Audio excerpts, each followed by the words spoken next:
Friends, तो कैसे हो आप सब। आज का टॉपिक है बाल विकास व शिक्षा शास्त्र, समाज निर्माण में मौलिक लैंगिक मुद्दे, gender as a social construct, gender role, gender bias and educational practice. Gender issue कौन कौन से हैं। लैंगिक मुद्दे, लैंगिक असमानता के आधार, स्त्री व पुरुष में जैविक बनावट ही नहीं बल्कि इन दोनों के बारे में प्रचलित रूढ़ छवियां भी स्वीकृत सामाजिक मान्यताएं हैं। लड़के लड़की के पालन पोषण में के क्रम में कई मान्यता उनके मन में बैठा दी जाती है। लड़का बाहर का और लड़की घर का कार्य करती है। लिंग के आधार पर श्रम का विभाजन, कार्य के बंटवारे का वह तरीका जिसमें घर के अंदर के सारे काम औरतें करती हैं। इस तरह विभाजन का परिणाम यह हुआ कि औरतें घर की चारदीवारी के अंदर सिमट कर रह गई और बाहर का सार्वजनिक जीवन पुरुषों के कब्जे में आ गया। ठीक है, तो घर का सारा काम औरतें करेंगी और बाहर का पुरुष करेंगे। पूर्वाग्रह और रूढ़िवादिता, प्रेजुडाइज एंड स्टीरियोटाइप्स। सामान्यतः पूर्वाग्रह और रूढ़िवादिता के कारण लैंगिक भेदभाव दिखाई पड़ता है। जब किसी व्यक्ति, जाति, वर्ग या वस्तु के बारे में ऐसी धारणा बन जाती है जो वास्तविक से परे हो और रूढ़िबद्ध धारणाएं कहते हैं। पूर्वाग्रह का संबंध पक्षपात से होता है। इसमें पूर्व के विचारों के आधार पर किसी से भेदभाव किया जाता है। लैंगिक भेदभाव उत्पन्न करने वाले कारक कौन कौन से हैं। फैक्टर अफेक्टिंग कौन से हैं। आर्थिक कारक, इकोनॉमिकल, स्त्रियों का निम्न स्तर, धार्मिक कारक, सांस्कृतिक कारक, मनोवैज्ञानिक कारक, लड़कियों की कम आयु में विवाह। विभिन्न क्षेत्रों में लैंगिक भेदभाव, डिफरेंशिएट बिटवीन जेंडर बायस। विद्यालय में जाति के विषय में, आयु के विषय में।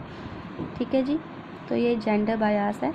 एमसीक्यूज, कक्षा में जेंडर रूढ़िवाद से बचने के लिए एक शिक्षक को लड़के लड़की को एक साथ पारंपरिक भूमिकाओं में रखना चाहिए।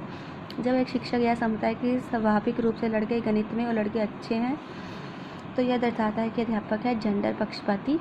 एक अच्छी पुस्तक डैश से बचाती है। लैंगिक पूर्वाग्रह, छात्रों के निजी संसार पर निम्न में से किसका प्रभाव पड़ता है। सामाजिक मान्यताओं का, परिवार में स्थान का, लैंगिक भेदभाव का, दोनों सभी का। लड़कों व लड़कियों के विषय में एक निम्न कथन में कौन सा सही है। लड़कों को घर का कार्य में सहायता करनी चाहिए। लड़कों को एकल या घापन प्रतियोगिता के लिए विद्यार्थियों को तैयार करते समय यह विद्यालय लड़कियों को वरीयत देता है। यह दर्शाता है लैंगिक पूर्वाग्रह। शिक्षक को अपनी कक्षा में डैश को नकारना चाहिए। छात्र छात्राओं के मध्य लैंगिक भेदभाव का, विद्यालय में लिंग भेदभाव से बचाने का सर्वोत्तम तरीका है शिक्षक द्वारा उनके लिंग पक्षपात पूर्ण व्यवहारों का अधिसंज्ञान। छात्र व छात्राओं के बीच लैंगिक प्रभावों को कम करने के लिए उपयुक्त उपाय है समान शैक्षिक योग्यता की समानता देना, समान अधिकार देना, समान कार्य के समान अवसर देना।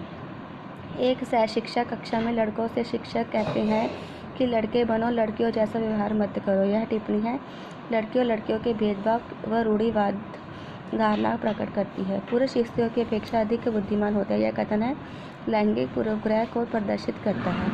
विद्यालय में लैंगिक भेदभाव के कारण छात्राओं की मनोदशा पर पड़ने वाला प्रभाव है वे विद्यालय में जाने से कतराती हैं। निम्न में से कौन सा कारक लैंगिक भेदभाव उत्पन्न करता है। आर्थिक कारक, मनोवैज्ञानिक कारक, सांस्कृतिक कारक, सभी। Thank you friend, have a nice day. तो ये थे हमारे gender issues,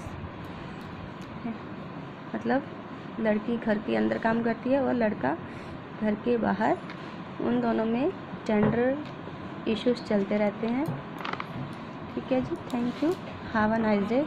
like, share and subscribe to my channel. Thank you.